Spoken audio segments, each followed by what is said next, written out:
మీరు తనకు తోడుగా ఉన్నారు. ఏం జరిగినా సరే మీరు చూసుకుంటారనే నమ్మకంతోనే మేమందరం అక్కడ ఏదోలా మా జీవితాలను లాక్కొస్తున్నాం. ఇప్పుడు కూడా నువ్వు అదే నమ్మకంతో ఉండొచ్చు భద్రయ్య. ఈ విషయం నా చెయ్యి దాటి జరిగిందనే కంటే కూడా నేలవేణి తొందరపాటు వల్ల జరిగింది అని అంటున్నాను.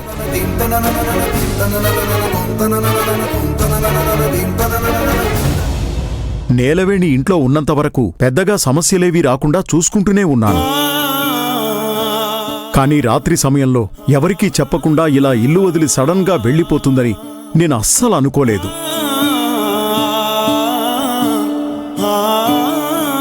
ఎందుకమ్మా ఇలా చేశావు? నువ్వు ఇల్లు వదిలి వెళ్ళకపోయింటే ఇలా జరిగేదా? నీకేదైనా కష్టం అంటే నాకు చెప్పు ఉండొచ్చు కదా. అది వదిలేసి బయటికెళ్ళిపోతే ఏంటమ్మా అర్థం?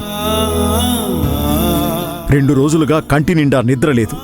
నువ్వెక్కడున్నా నీకేమై ఉంటుందోనని నిన్ను ఎలా వెతికి పట్టుకోవాలో తెలియక అల్లాడిపోయామమ్మా. నేనొకవైపు వెతికితే వీడొకవైపు వెతికి ఇలా ఊరంతా వెతికి వెతికి అలిసిపోయాం.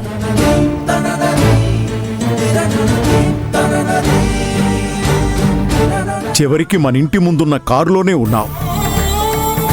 ఆ మా ఊళ్ళమ్మ తల్లి దయవల్ల నీకేమీ జరగలేదు. ఏదైనా జరగరానిది జరుగుంటే మేం తట్టుకోగలమా చెప్పు? సరే, మమ్మల్ని వదిలే.